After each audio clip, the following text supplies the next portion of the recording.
காலை வணக்கம் மக்களே. நல்லா எந்திரிக்கும் போது அவ்வளோ கஷ்டமாக இருக்கும். ஆனால் எந்திரிச்சிட்டோம்னா தூங்க மனசு வராது. ஸோ எதுவும் யோசிக்காமல் எந்திரிச்சிருங்க. மணி கரெக்டாக 5:30 ஆகுது. ஃப்ரூட் பாக்ஸ் டெலிவரி கொடுக்க போகலாமா? மணி 7:50 ஆகுதுங்க. கிட்டத்தட்ட ஒரு 15 டெலிவரிக்கு மேலே கொடுத்து முடிச்சாச்சு. Nutri fruit box. இப்போ அடுத்த வேலைக்கான ஸ்விக்கி இன்ஸ்டாமார்ட் லாகின் பண்ணியாச்சு. மீனாட்சி மிஷன் ஹாஸ்பிட்டல் வந்திருக்கோம். ஸ்டோர்லேருந்து 1 கிலோமீட்டர் தான். வெறும் 3 நிமிஷத்தில் வந்துட்டேன். வீட்டுக்கு வந்துட்டேங்க. அதுக்கு முன்னாடி சிக்கன் 65 பண்ண போகிறோம். நல்லா சாப்பிட்டாச்சு. ஸ்விக்கி இன்ஸ்டாமார்ட் கிளம்பலாமா? நம்ம மொத்தம் 8 மணி நேரம் லாகின்ல இருக்கணும். அதில் 3 மணி நேரம் கம்ப்ளீட் பண்ணிட்டோம். இன்னும் 5 மணி நேரம் இருக்குது.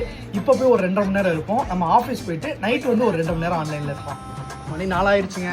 ஆஃபீஸ் வந்தாச்சு.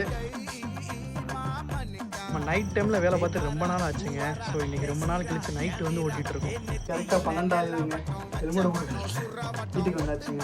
இன்னைக்கு கிட்டத்தட்ட 19 மணி நேரம் வேலை பார்த்துருக்கோம். நடுவில் 2 மணி நேரம் வீட்டுக்கு வந்தோம். அப்போலாம் ரெஸ்ட்லாம் எடுக்கல, வேலை தான் பார்த்துட்டு இருந்தோம்.